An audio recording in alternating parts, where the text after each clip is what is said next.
guys, Stephanie here, and I'm back with more movie chatter. See that empty shelf behind me? Today we're going to do a collection video, and this was actually a request from a viewer, friend, slash fellow YouTuber after my room tour video. You haven't seen my room tour video? Okay, I'll link it right up here. You can look at it later. Anyway, his name is Juan, and he also has a really cool YouTube channel, and I'm going to link it in the description. Go check him out. He reviews movies and such, and he also does this really cool segment called Netflix or Chill, where he picks out content on Netflix and saves you a lot of time, so definitely check him out. But what I'm going to do today is I'm just going to run through all the titles in my Criterion Collection because there's like 75 of them, and I don't want this video to go on. But what I'm going to do is about once a month, I have seen all my Criterion Blu-rays. But what I'm doing is some of them I haven't seen in a little bit, so I'm going back and revisiting them one by one. I'm watching each one. And then once a month what I'm going to do is pick a couple, review them, go over them, show you the packaging and whatnot. And then that'll be a new little segment, Criterion Corner, that we get to once a month. So we can go through Criterions and it'll be fun. And if you guys have any titles that you would like me to pick up or review and talk about, leave them in the comments because I'm always looking for new titles. And if you guys don't know, Criterions are a little bit expensive, but twice a year in November and July, Barnes & Noble and Criterion Collection do 50% off all their titles.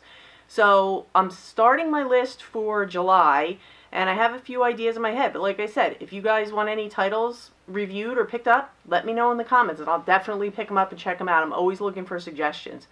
Alright, so before this gets any longer than it needs to be, let's just get rolling. I'm just going to give you the titles and move right on. First one, 3:10 to Yuma. Most of you probably saw the remake, but this is a really good one. This is the original. Next one, 12 Angry Men. Some people say one of the best films ever. Probably have to agree. It all takes place in one room, and Henry Fonda kind of steals the show. But it gives you a real good look behind the scenes of, how things were in a jury room back in 1957. It's a good one. Next one, 400 Blows. Little French film about adolescent angst, I guess you could say. But this is a very good one. Next one with Daniel Day-Lewis, Michelle Pfeiffer, and Winona Ryder, The Age of Innocence. I just got this one. It was just recently released in the collection. I picked it up, but very good film. And of course, what collection is complete without a Beatles, The Hard Day's Night? A Hard Day's Night, I'm sorry. Excellent.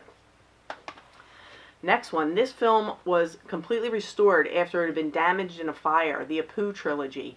And they thought that everything was completely lost, and Criterion refurbished it. They went one frame at a time. It's an amazing, amazing collection. So, the Apu trilogy. Next pile. The Before trilogy. Awesome, awesome romance. Awesome. Here's a little one you might not have known about. The French version, live action of Beauty and the Beast. Really cool. Very good one. Very young Martin Sheen and Sissy Spacek. I always say her name wrong. Badlands. Martin Sheen kills Sissy Spacek's father, and they are on the run. He's much older than her. She's only 15. They're in love. Father doesn't agree. Kills them. They're on the run. It's actually based on true events, but it's a good one. Cary Grant in The Awful Truth. Another one that I just recently picked up, but really, really good film. For the fans of Titanic, A Night to Remember. Excellent. Who doesn't love The Big Chill? Come on, it's a classic. Definitely great. This one, beautiful film. Blue is the Warmest Color. It's a coming-of-age movie, and it's definitely going to pull at your heartstrings. Really, really good movie.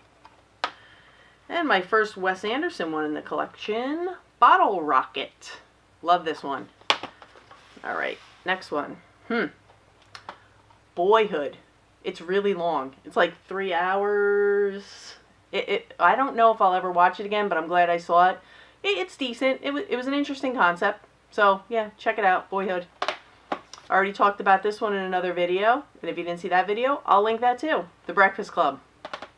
Another one, first one by Godard. Breathless. Sorry, I was going to say Breakfast because they said Breakfast Club. Breathless. This is a fun one. Broadcast News. Ooh, love this one. Carnival of Souls. For some reason I didn't have this in my collection. I thought I did. I just picked it up. Another Wes Anderson. The Darjeeling Limited. And I always say that wrong too. Ooh, good one. Days of Heaven. This is from 1978. It's quite good. I think, yeah, Richard Gere. That's who I was looking for in this one. This is a fun edition. Dazed and Confused. And it has probably some of the best packaging. One of the best packagings in the collection. I really like this one. And this is another one I just picked up. It just came out. Johnny Depp is in this. Dead Man. Okay, so that is the first row. I am going to grab the second row and I will be back in a minute. Told you I'd be right back. Alright, let's get going with the second row of films. First one, Desert Hearts from 1985, which to me feels like yesterday because I'm not even going to tell you why. But anyway, this is a great movie. Check it out. You might recognize the director of this one, The Devil's Backbone, Guillermo del Toro, from a little film called The Shape of Water. You might know him, but this is one of his earlier works from 2001, and probably one of my favorites. I really, really enjoyed this film. It's awesome. Dr. Strangelove, or How I Learned to Stop Worrying and Love the Bomb. This movie is great. Check it out. Matthew Broderick and Reese Witherspoon in Election. Quirky little film. It's fun, though. I liked it. Wes Anderson, his first stop-motion animation, The Fantastic Mr. Fox, starring George Clooney and Meryl Streep. They are the voices, obviously. And this is really good. I enjoyed this one quite a bit. And the one thing I can say is, after seeing this, and then I went to see his latest one, Isle of Dogs, he has really, really perfected his stop-motion animation techniques. But this is a good one. Check it out. I don't know about this one. Fat Girl. I was kind of, not really blown away by it, but I'm glad I saw it. This one I was blown away by. The Fisher King, with Jeff Bridges and Robin Williams, who is near and dear to all of our hearts. But they both give fantastic performances in this one. The Fisher King. If you haven't already seen it, definitely pick it up. And this one, you might also recognize the lady in this one. She wrote and directed a little film called Lady Bird, Greta Gerwig. Well, she co-wrote this one with Noah Baumbach, her partner, and she also stars in it, Frances Ha. Adam Driver's also in it. The film is shot in black and white, but it was released in 2013. It is fantastic, and Greta Gerwig is unbelievably great in this. You will love her. You will love the film. It's a must-see, definitely. All right, next one. You might recognize this one. Michael Douglas in The Game. Great film. Ghost World. A fun one. I like it. Oh, Mrs. Robinson. The Graduate with Dustin Hoffman. And this one, talk about quirky. This is a quirky little film, Harold and Maude. But it has an awesome soundtrack from Cat Stevens. So if you like Cat Stevens and you like quirky characters, you're going to really enjoy this film. Some Buddhist flair. Heart of a Dog. It's really good. I enjoy this a lot. It's from Laurie Anderson. Really good. And the director of this one you're also going to remember, Akira Kurosawa, who's best known for Seven Samurai. This one's called High and Low, and it's really good as well. So yeah, definitely. Good one. Cary Grant in His Girl Friday. Totally enjoyed this one. This next one is one of my favorites in the collection. Top 5. The Great Dictator by Charlie Chaplin, and he actually speaks in this one. He went after Hitler in this, and he did this in 1940, so it was a few years before we actually found out about the atrocities that were taking place in Nazi Germany. But he stepped up, Charlie Chaplin stepped up and took on Hitler and hit it out of the park. This is a great, great movie. Check it out. Probably the best one of the best documentaries I've ever seen, Hoop Dreams. It's a little long, it's around 3 hours, but well worth your time. So if you're into sports, or even if you're not into sports, if you're just into documentaries, this is a really good one. And another one by Akira Kurosawa, Aikiru. A guy finds out that he is terminally ill with cancer, and he tries to make sense of his life. That's my 5-second synopsis, but we'll definitely get more into this one because it's a great film. All right. Last pile in this row. 25 years. Two friends are obsessed with the same woman. Jules and Jim. Great, great film. Stanley Kubrick. The Killing. Another long one, but really good. The Last Emperor. Very, very good film. Here's a fun one from Alfred Hitchcock. Actually, all the spines are numbered in the Criterion Collection, and this one is number 3. The Lady Vanishes. Really good Hitchcock, or earlier Hitchcock film from 1938. Excellent. Oh, more Wes Anderson. Imagine that. Life Aquatic. Really good. The Manchurian Candidate. This is the original one, not the remake with Denzel Washington, but really good. And a fun film noir, Mildred Pierce, starring Joan Crawford. And Joan Crawford actually won an Academy Award for her performance in this film, and it's you know, well deserved. She's very, very good in this film. Moonrise Kingdom. And this last one is probably the weirdest film that I own, not just in the Criterion, but totally overall. John Waters, Multiple Maniacs with Divine. It's crazy weird, but you know what? I'm glad I have it. I don't know that it's for everyone, but it's a fun one. All right, so I'm going to grab the last shelf, go over it, and we're going to wrap this up. Okay, guys, last stack, and I told you we were going to get through this, so let's churn and burn and get it done. First one, Guillermo del Toro's Pan's Labyrinth. Cinematography is amazing. You're absolutely going to love it. Just watch it. Some Marlon Brando. Our first one is a Western, One-Eyed Jacks, and it's a good Western. Check them out.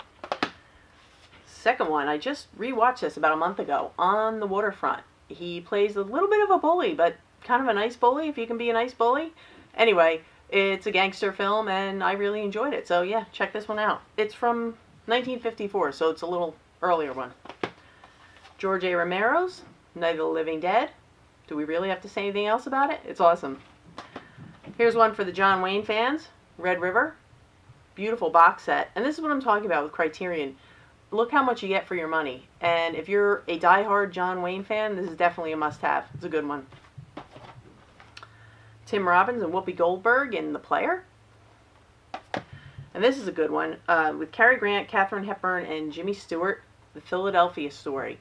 Fun fact is that this was a play, and Katharine Hepburn bought the cinematic rights to it, picked her own director, and made it into a movie, and it's a damn fine film, so definitely check this one out. Now, the last one in this first stack, I don't want to sound ignorant, but I don't know how to say this word, Q-A-T-S-I. If you know how to say it, let me know in the comments. It's a Hopi word that means life, and it's a trilogy. The first one is Life in Balance, the second one is Life in Transformation, and the third one is Life as War. And of course they have funny words for that too, but it's really, really great. There's no spoken words. It's all beautiful cinematography set to beautiful music, and that tells the story. And you can absolutely follow it. You don't need any dialogue.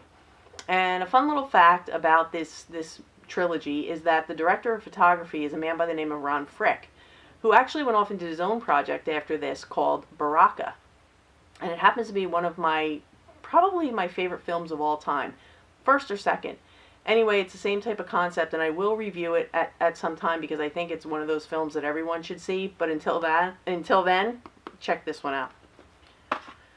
Alright, a little punk film with Emilio Estevez, Repo Man. And I know everybody says it, but I have to agree. Look at this artwork. I love it. It's amazing. Beautiful artwork. And fun film. Another Alfred Hitchcock, Rebecca. Bette Midler, The Rose. Who doesn't love this one, right? Good and tragic. I love this one. This one scared me when I was a kid, but now I like it. Rosemary's Baby, and it looks great. Another Wes Anderson, The Royal Tenenbaums. Little quirky film, but it's fun. All his films are quirky and fun. Another Wes Anderson, Rushmore. Important film, Ingmar Bergman, The Seventh Seal. I'm getting tongue-tied here. Here it is, Akira Kurosawa's Seven Samurai. I just rewatched this again the last week for probably the 6th or 7th time. And the funny thing was, a little bit of a coincidence, is that I was watching it on April 26th, and April 26, 1954 was the date that this premiered in Japan. So I just thought that was kind of a fun fact. I don't know why I'm sharing it with you, but whatever. And here's something for the Star Wars fans. George Lucas has said in many interviews how heavily inspired and influenced he was by this movie. So if you're a Star Wars fan, you're definitely going to want to check it out.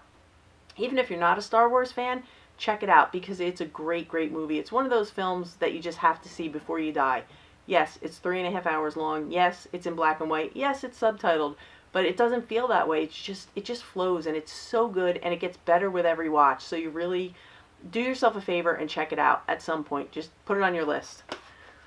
Now this is one that is not really for everybody, but you know, Sid and Nancy, Sid Vicious, it's okay. It's a little weird. Not for everyone, but I'm glad I saw it.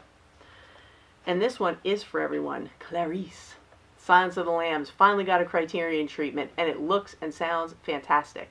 So if you're a fan of the movie, or you know, even if you don't have an upgraded version, even if you do have an upgraded version, get this one because it's the best, and it's from Criterion. It's packed with extras, looks and sounds great.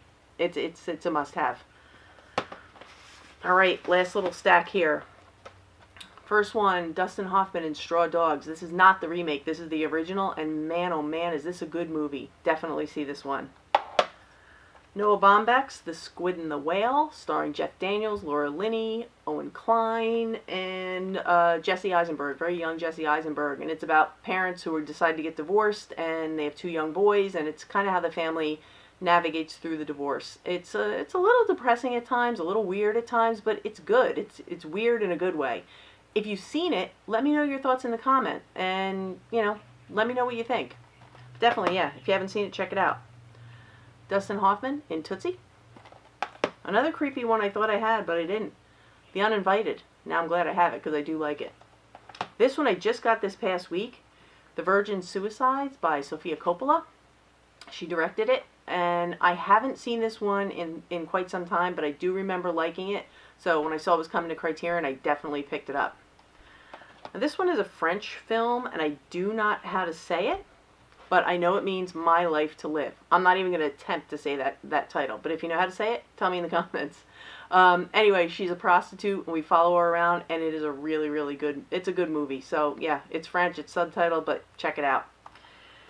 Then the last one in my collection stars Henry Fonda, and it is called Young Mr. Lincoln. They say it's one of Henry Fonda's finest performances, and I kind of have to agree. It's a really, really great movie, and it takes place in a time before President Lincoln was President Lincoln. It's when he was an attorney, and if you like history, and in particular President Lincoln, it's definitely worth a look. And they did a 4K restoration, so again, it looks and sounds great. Definitely check this one out. Okay, so that is my Criterion collection as of today. I hope you guys enjoyed this. If there are any that, like I said, I'm going to do once a month. I'm going to grab a couple and we're going to pull them apart, look at what's inside, and review them. So if there's any in particular that you want to see me review, please leave it in the comments. As well as I'm making my list for the 50% off sale in July. And if there's any titles that you think I should pick up and check out and review for you guys, let me know that as well.